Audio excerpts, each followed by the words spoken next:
Ya, buenas tardes, y doctora y compañeros. Nosotros vamos a exponer el síndrome vertiginoso. Los integrantes de mi grupo son Choque Mamani Carlos, Dorado Camana Glenda, Mamani Condori Luis Marcelo y Mendoza Chávez Rodrigo, y mi persona Nelcy Ortiz Valderrama. Bueno, la historia. Fue descubierto por el médico francés Mérier en el año 1861, en el cual señaló que el vértigo era un daño del oído interno y no una causa del sistema nervioso central. Es la primera vez donde, digamos, se descubrió la crisis vertiginosa, y en ahí se declara la tríada característica, que es la crisis rotatoria, hipoacusia y acúfenos. Anteriormente, en la época, se distinguía que el vértigo como una forma de epilepsia o un defecto del sistema nervioso central o una apoplejía. Con ello, digamos, los pacientes dejaron de ser tratados como enfermos mentales y se consideró al vértigo como un síntoma. El vértigo proviene del latín vertere, que significa girar. Es una alucinación del movimiento en cualquier sentido, bien rotatorio, desplazante lateral. En general, el vértigo puede ser de carácter rotatorio o lateral, dependiendo de qué tipo de vértigo es, si es central o es periférico, y el lugar de la lesión. Es frecuente en los canales semilunares y se acompaña de un cortejo vegetativo. El cortejo vegetativo es con náuseas, vómitos.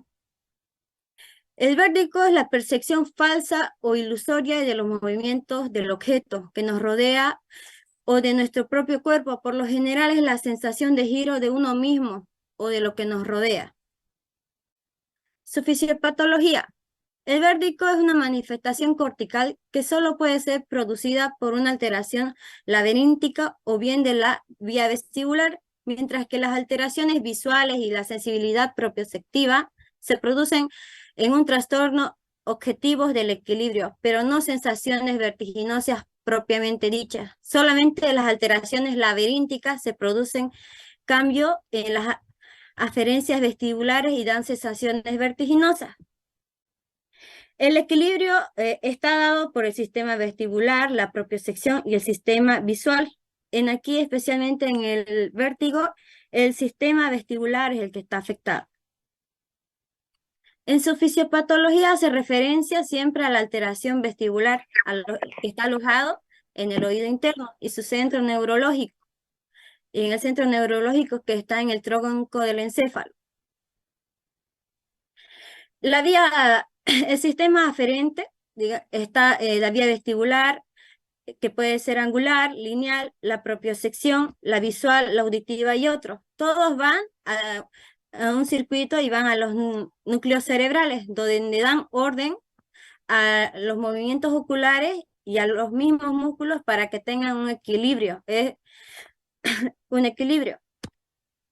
Las causas del vértigo son: el vértigo posicional paroxístico benigno tiene una frecuencia del 18%, el vértigo somatomorfo del 15%, el vértigo vestibular central del 12%, la migraña vestibular del 11%, la enfermedad de Mérier del 10%, la neuritis vestibular del 8%, la vestibulopatía bilateral del 7%, y la paroximia vestibular del 4%, el psicógeno de 3%, la fístula perilinfática del 0.6%, y un diagnóstico incierto del 3%, y otras patologías del 8%. El vértigo, no, como les comenté, no es una enfermedad, sino es un síntoma que ocurre por diferentes etiologías.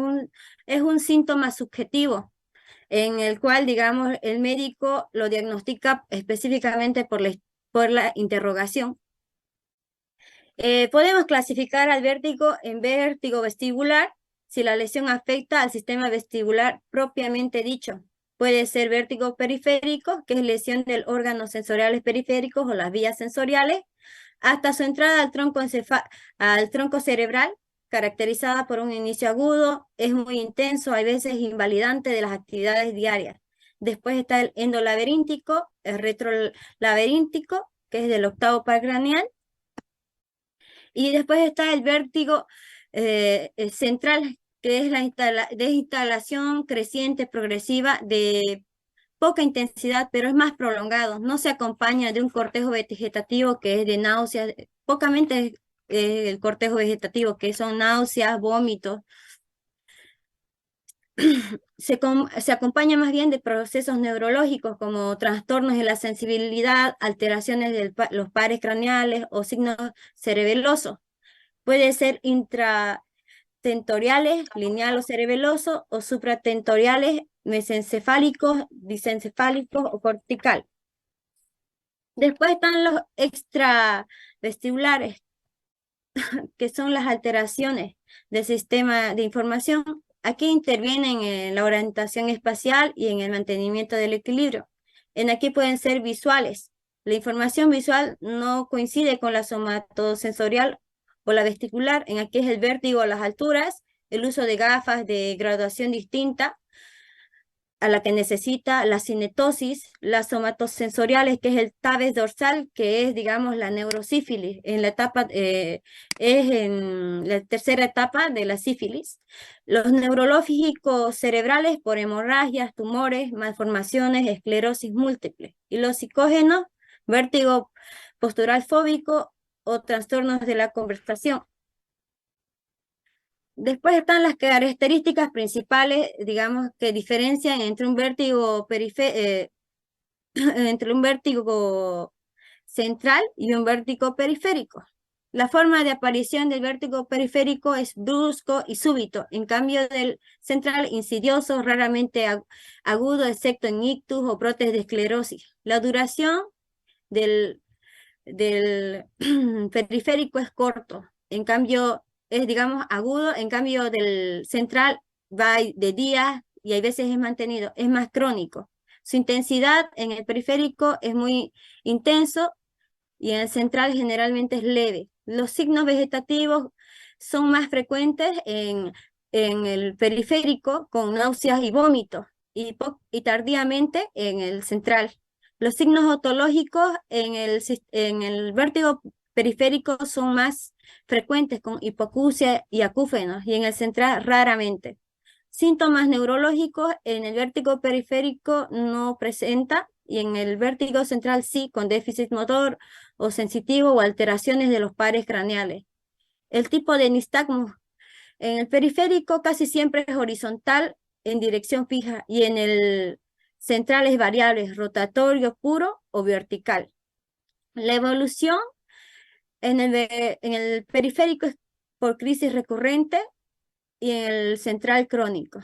Y los actores desencadenantes en el periférico tiene actores desencadenantes y en el central no son específicos.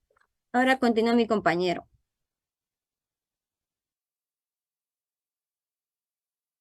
Bueno, Esa continuando, tablita que acaba de mencionar la compañera, va a disculpar que lo corte entre las características tanto de vértigo periférico y central, es pregunta de examen.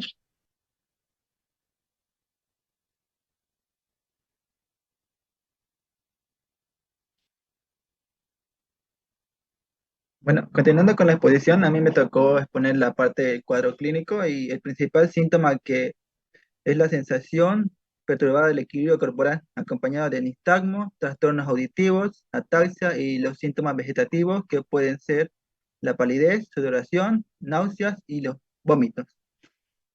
Siguiente.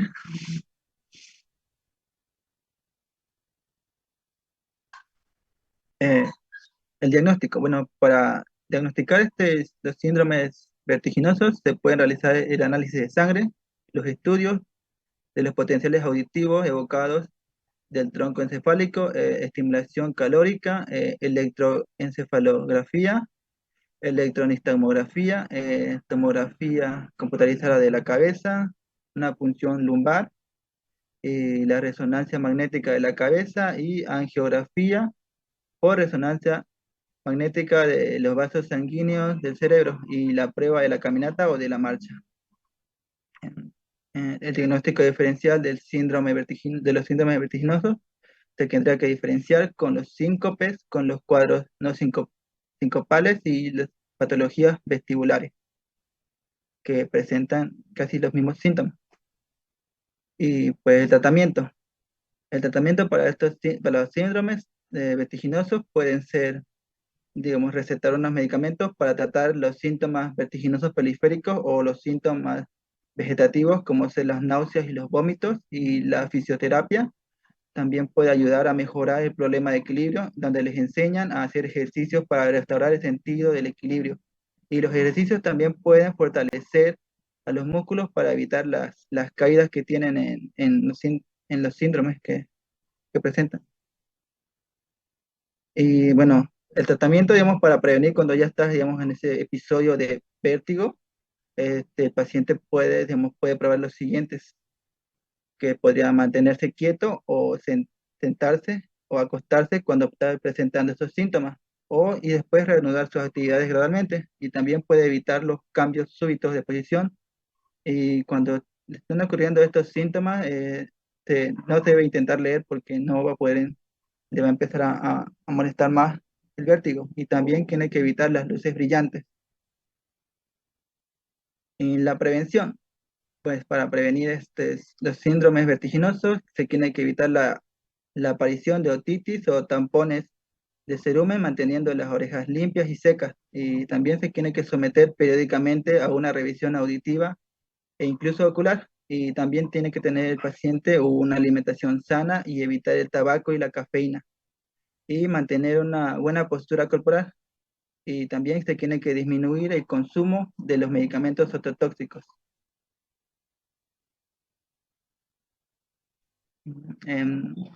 Taller a mi clase.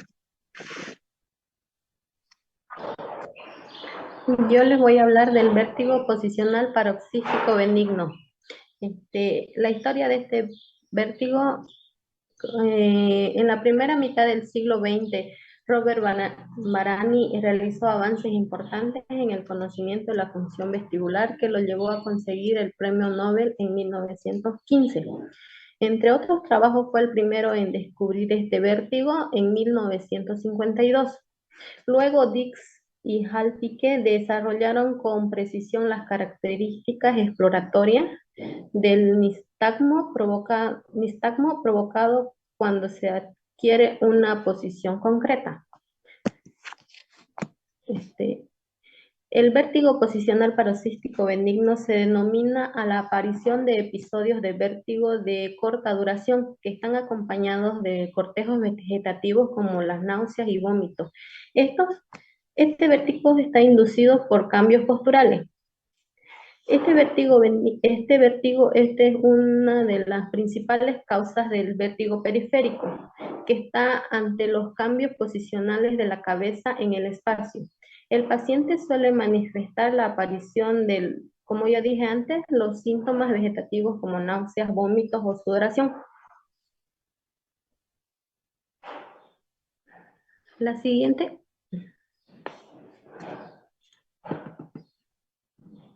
Su etiología. La etiología es aproximadamente la mitad de los casos es desconocida. Cuando se asocia a un traumatismo craneoencefálico, se denomina vértigo posicional paroxístico benigno postraumático, siendo este el más difícil de tratar y presentando una mayor recurrencia. También se relaciona con procesos infecciosos, sobre todo que si existe una relación significativa con la laberintitis viral. La siguiente. El cuadro clínico. Existen crisis de vértigos al acostarse, girarse o levantarse de la cama. Dura de la cama o sentado. Dura pocos segundos. Este vértigo se acompaña de síntomas vasovagales como la palidez, diaforesis, náuseas o vómitos. No existen síntomas auditivos acompañantes como el acúfeno, la plenitud otótica, la otalgia o una hipoacusia. La siguiente. El diagnóstico. Este vértigo se diagnostica mediante la maniobra de Hals-Picke. La maniobra se trata con el paciente sentado en una camilla. Luego se le gira la cabeza a 45 grados a la derecha y bruscamente se lo coloca al paciente en decúbito supino con la cabeza girada y extendida al borde de la cama, como vemos en la imagen de ahí de al lado. Tras unos segundos se vuelve a la posición del sentado con la cabeza recta. A continuación se repite la misma maniobra girando la cabeza hacia la izquierda. Dice, si el nistagmo aparece al girar la cabeza del paciente hacia un lado, este diagnóstico es positivo. La siguiente. El diagnóstico diferencial. Vamos a tener desórdenes ortóticos o desórdenes neurológicos. También puede haber otras entidades. En los desórdenes otológicos vamos a tener la enfermedad de Meniere o también una neuritis vestibular o laberintitis. Este cuadro es súbito con vértigo gradual severo. Está acompañado de náuseas y vómitos con sensación de movimiento o rotación de las cosas. También vamos a tener el vértigo postraumático. Y en los desórdenes neurológicos vamos a tener una migraña asociada a discinesia, una insuficiencia vertebrovascular y lesiones del sistema nervioso central, que presencia de nistagmo que cambia de dirección aún si el paciente aún sin cambios, si el paciente no cambia de posición. También vamos a tener desórdenes de ansiedad o pánico, que son el vértigo que está acompañado de datos de ansiedad. Dice, también vamos a hacer diagnóstico diferencial de efectos de medicamentosos por el uso de antihipertensivos o de medicación cardiovascular. El vértigo de origen cervical también va a ser otro diagnóstico diferencial que se presenta con anormalidades propioceptivas secundarias a la disfunción de la columna cervical. El siguiente, por favor. Su tratamiento. El tratamiento está basado en la maniobra de Epley y la maniobra de Simon. La maniobra de Epley, esta es suave. El procedimiento es el de reposicionamiento canalicular. Va a ser un tratamiento simple y no invasivo, que está diseñado para curar este vértigo en 1 o 2 sesiones. Vamos a comenzar esta maniobra con el paciente sentado en la camilla con las piernas sobre la camilla. Vamos a girar luego la cabeza del paciente sobre 45 grados sobre el lado enfermo. Luego vamos a tumbar al paciente sobre la camilla dejándolo en decúbito supino con la cabeza girada. Luego vamos a rotar la cabeza a 90 grados hacia el lado sano, para luego rotar el cuerpo al lado sano manteniendo la cabeza girada en decúbito lateral con la cara mirando hacia el suelo. Luego sentamos al paciente manteniendo la posición de la cabeza. Luego le enderezamos la cabeza y la flexionamos a 20 grados. La siguiente. Aquí están las imágenes, como ya le había dicho, de la maniobra. La siguiente. La maniobra de Simon. Esta maniobra involucra movimientos de la cabeza y del cuerpo de lado a lado rápidas y vigorosas. El paciente debe estar sentado en la camilla con las piernas colgando. Luego vamos a girar la cabeza sobre el lado sano para luego tumbar al paciente bruscamente hacia el lado de la lesión, manteniéndolo varios minutos. Sin cambiar de posición la cabeza, vamos a realizar un giro brusco de 180 grados. Luego volvemos al paciente lentamente a la posición inicial. La siguiente. La prevención. Para prevenir este vértigo, vamos a evitar la aparición de otitis o tapones de cerumen, manteniendo las orejas limpias, secas y protegiéndonos del frío y las corrientes de aire. Vamos a someterse periódicamente a una revisión auditiva e incluso ocular, apostar por una alimentación sana y evitar el tabaco y la cafeína, mantener una buena postura corporal evitando bajar la cabeza más allá de los hombros, estirar el cuello hacia arriba o realizar giros bruscos. Disminuir el consumo de medicamentos ototóxicos, entre los que se encuentran el ácido acetil salicílico, ciertos fármacos diuréticos y algunos inflamatorios y antibióticos. La siguiente. Continúa mi compañero. Buenas tardes.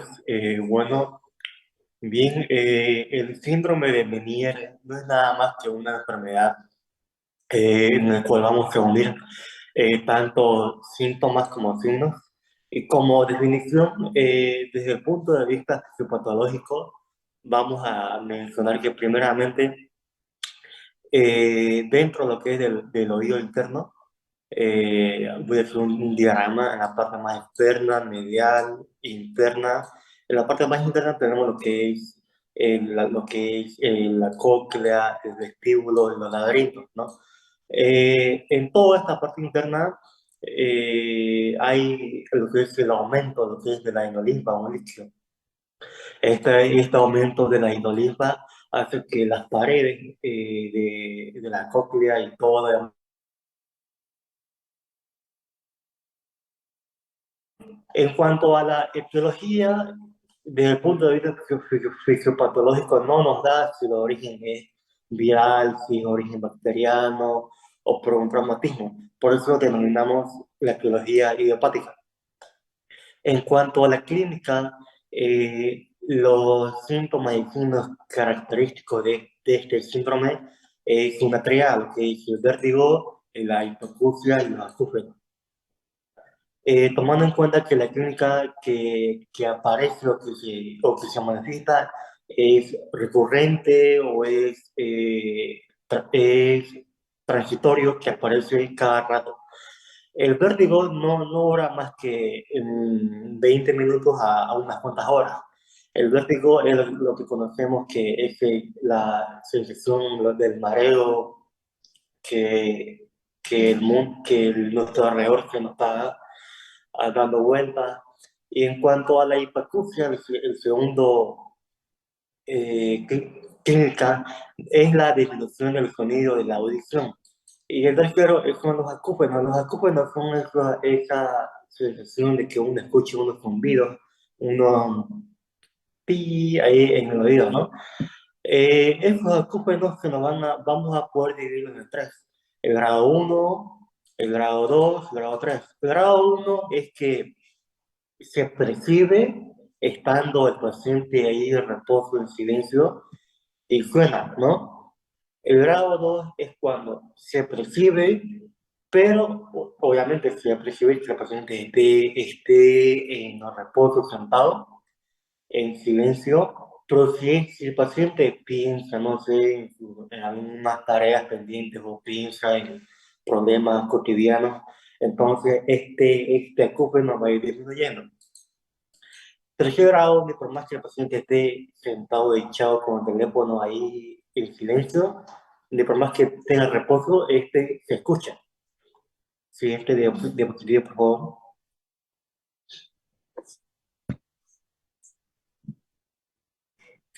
En cuanto al diagnóstico, es netamente o es que nos ayuda mucho la parte clínica porque reconocemos la triada de vértigo, hipoacusia y los zumbidos. Bien, ¿qué más? Vamos a hacerle pruebas audiométricas que vamos a medir en cuanto a la hipoacusia, si tiene, o sea, se escucha el paciente. Y el tercer método de diagnóstico es explorar el oído interno, guiándonos a la parte más interna, revisando mediante una endoscopía cómo están las membranas y todo lo demás. En la parte del diagnóstico diferencial, me olvidaba que hay que hacerle pruebas imagenológicas Si en caso sea necesario, si en caso no podemos realizar una causa. En cuanto al diagnóstico diferencial, vamos a diferenciar esta triada que denominamos síndrome vertiginoso. Vamos a hacer un versus con el vértigo parasítico, que es muy diferente. Hacemos un diagnóstico diferencial con la neuritis vestibular, una lesión del sistema nervioso, una fístula en el laberinto, posterior a una cirugía ortológica, una infección, una intoxicación, la displasia de Mondini, laberintis infecciosa y un tumor cerca de esa estructura. Siguiente diapositiva. En cuanto al tratamiento, se divide en dos, ¿no? En la parte médica, que vamos a recetar fármacos, y en la parte quirúrgica, que vamos a proceder a dar un procedimiento quirúrgico. En la parte médica, si la tríada se nos aparece de repente agudo, entonces podemos decirle al paciente que esté en reposo, que esté en silencio, que no haga ninguna actividad física, que no eso. Y se le puede administrar ahí unos gigantes para relajarlo, como la benzodiazepina, la penicilina. Y si el paciente si está en reposo, está echado, pero tiene una molestia como es, en este caso, las náuseas y los vómitos, porque recordarles que las náuseas y vómitos se pueden asociar con la triada. Entonces, si tiene estas náuseas y vómitos, podemos darle antieméticos como la metoclopramida y el ondansetron. Ahora, eso es cuando la triada se manifiesta de forma aguda. Ahora, para mantener este paciente, como le va a venir cada vez los síntomas, para ir controlando esta patología, le vamos a decir al paciente que no consuma sal. ¿Por qué? Porque esta atrae el agua, incrementa el líquido y luego la presión, que no consuma sal, que no consuma nicotina, o sea, que disminuya, que no consuma lo que es la cafeína, porque esta estimula lo que es el sistema nervioso, que no consuma el alcohol, porque también atrae lo que es el agua, que no haga ejercicio. Eso en cuanto al mantenimiento general. Y hay que darle diuréticos porque recordemos que en la parte fisiopatológica hay un aumento del líquido de la endolinfa, posterior se da que se dilatan las paredes. Entonces, como hay líquido, hay que darle diuréticos. Y como también está vasodilatado las paredes, hay que darle antagonistas del peso. Y por último, hay que darle, bueno, aparte del tratamiento médico, como última instancia es la cirugía. Siguiente diapositiva.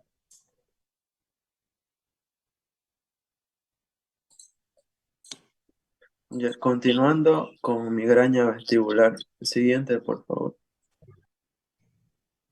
Como su nombre lo indica, migraña vestibular, esta patología va a estar ubicada en el vestíbulo. Para eso tenemos la anatomía del oído, el cual se divide en tres: oído externo, medio e interno. El oído externo, que está conformado por el pabellón auricular y el conducto auditivo, y que llega hasta la membrana timpánica o tímpano, y el oído medio, que ahí ubicamos los huesecillos, ¿no? Martillo, yunque y estribo, y donde nos vamos a concentrarles en el oído medio, que está conformado por los canales semicirculares, nervio auditivo, el caracol cóclea y la trompa de Eustaquio. Siguiente, por favor. Ya, la migraña vestibular es una enfermedad que cursa con la sensación irreal de movimiento asociada frecuentemente a la intolerancia a la luz, que conocemos como fotofobia, y sonidos intensos o al movimiento, que es fonofobia. Es una de las causas más comunes de vértigo episódico asociado a dolores de cabeza. Y ahí tenemos la intolerancia a la luz y al sonido, que son los síntomas característicos. Siguiente.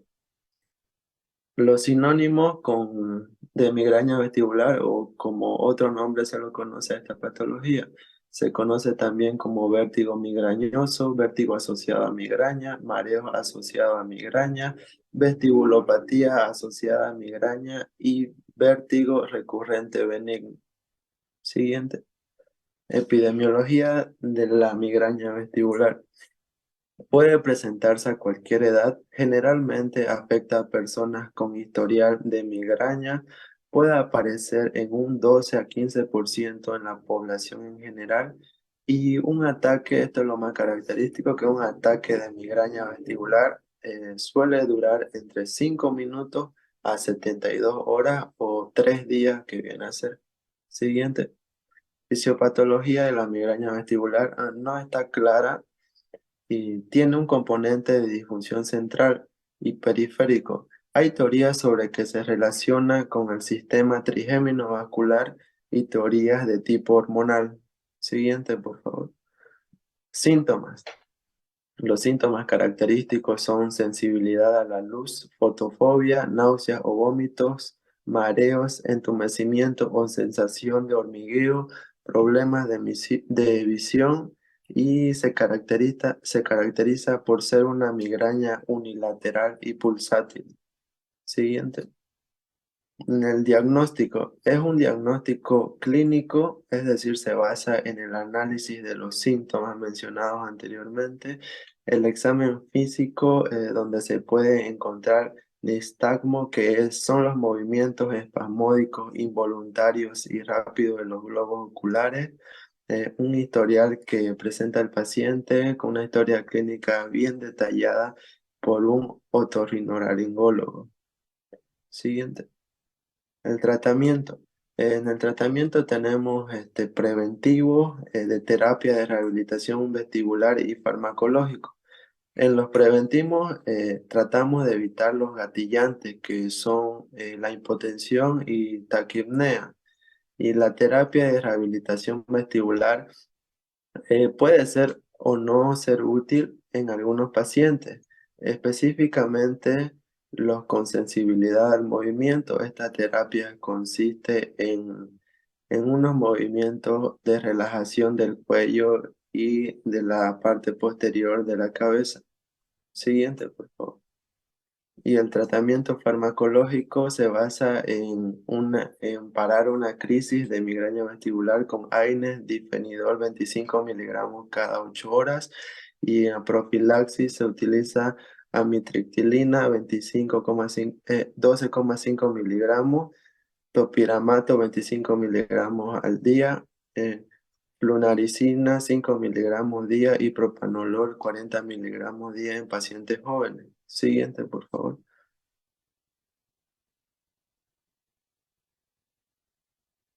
Las complicaciones y el pronóstico. La migraña vestibular es una afección seria y desorientadora que puede hacer que las personas se sientan demasiado indispuestas, como para realizar tareas básicas como dormir, caminar o conducir.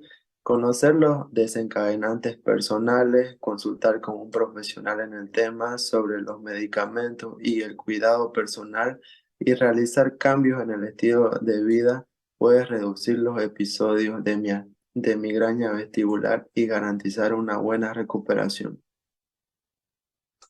Eso es todo. Gracias.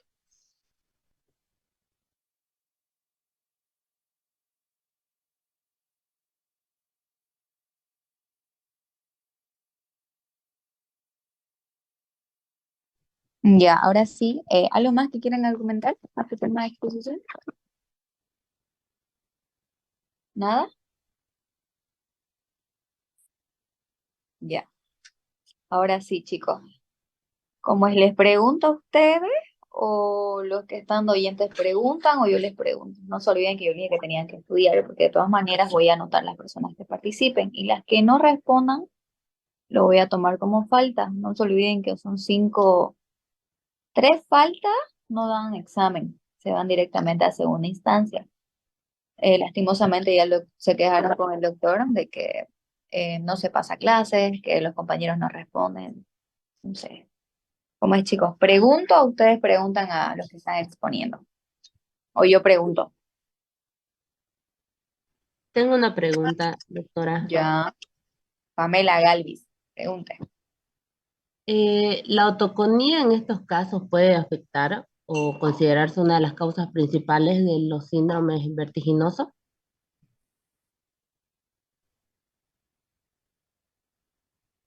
Cualquiera del grupo puede responder.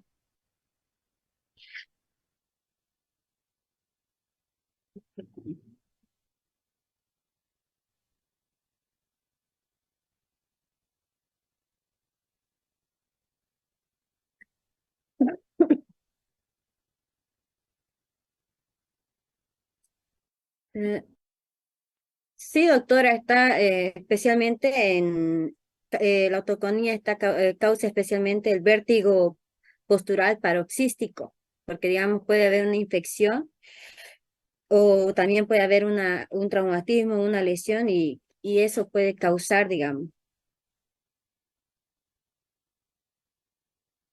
Va a causar los desequilibrios mandando señales al cerebro, ¿cierto? sí, Falsas señales al cerebro.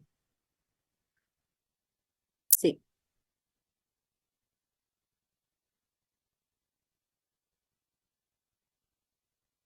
Ya, muy bien. Alguien que no haya escuchado, Nelcy, ¿puedes repetir lo que significa autoconía? ¿El concepto? Para que escuche mi compañera. La otoconía, digamos, doctora, es parte de la estructura del utrículo, es el órgano del órgano vestibular que se encuentra en los canales semicirculares. Una lesión, digamos, una lesión o una infección puede causar vértigo paroxístico posicional, mandando falsas señales, como dijo la compañera, al cerebro.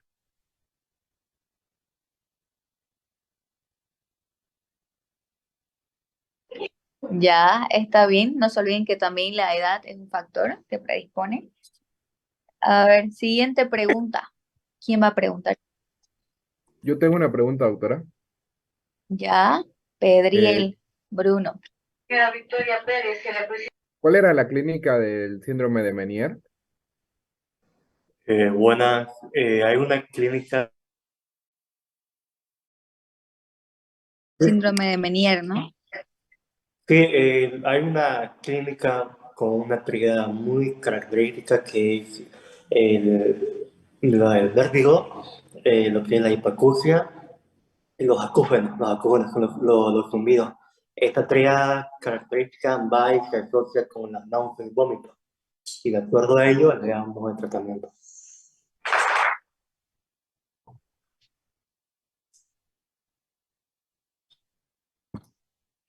¿Aló, no? Muy bien. Otra pregunta.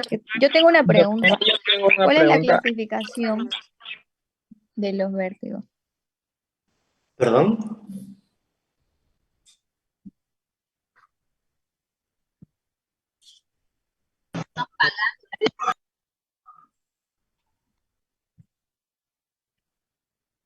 Para el grupo, ¿cuál es la clasificación de los vértigos?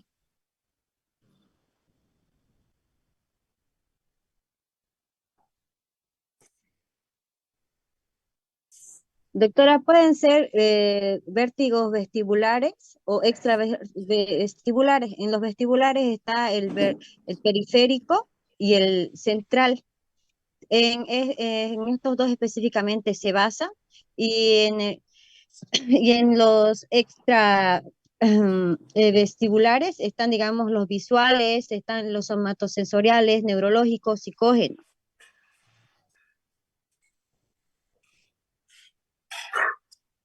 Ya, muy bien, Nelcy. Ahora tengo una consulta, chicos. Son 5 las personas que expusieron. Solamente 2 son los que están respondiendo. Los demás, ¿por qué no ayudan a sus compañeros? No se olviden que la exposición es personal. Cada uno se está jugando sus 5 puntos. Ahora, última pregunta para acabar. ¿Qué laboratorios, qué estudios ustedes le van a pedir a un paciente que le llega con la sintomatología de la cual ustedes dicen es vértigo? Pero para confirmar, ¿qué le van a pedir?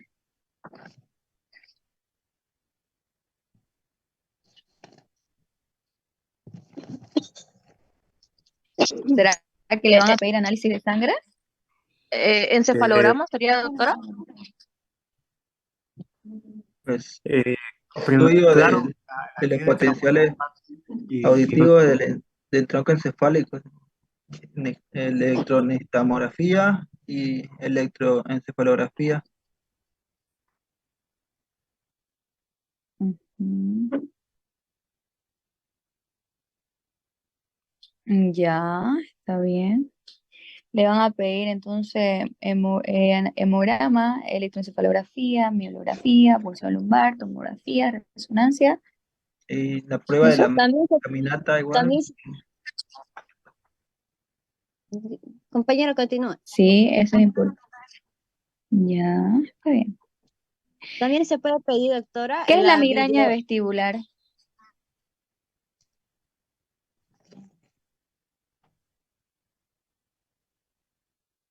Hola. ¿Qué es la migraña vestibular?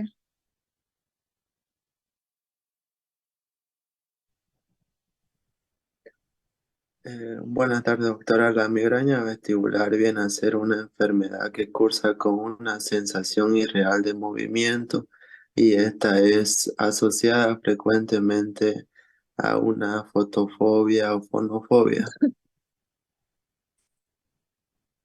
Ya, muy bien. A ver, para Bruno, sus compañeros nos hablaron de algunos síntomas característicos que vemos en lo que es la migraña. Entre ellos está la sensibilidad a la luz, que viene a ser lo que es la fotofobia. ¿Se acuerda cuáles fueron los otros signos y síntomas que mencionó el compañero, que mencionaron sus compañeros? Bruno Pedriel. Aparte de la sensibilidad a la luz, había sensibilidad, fonofobia, ¿no? Al ruido. También había, ¿qué más? Mm, Hormigueo. sí, parestesia. También había este, síntomas vertiginosos, ¿no? Obviamente, de mareos. ¿Y qué más? Eso recuerdo.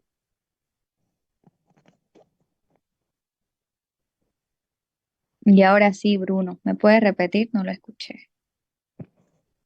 Ya, aparte había fonofobia, parestesia y obviamente Ujú. sensación de mareo, ¿no? Ya. Ya, está bien, chicos. Entonces, no se olviden que la guía queda para el día sábado. Las prácticas comienzan esta semana, desde mañana vamos a empezar. No se olviden que empezamos con hacer una historia clínica, traigan su tensiómetro, su estetoscopio, su termómetro.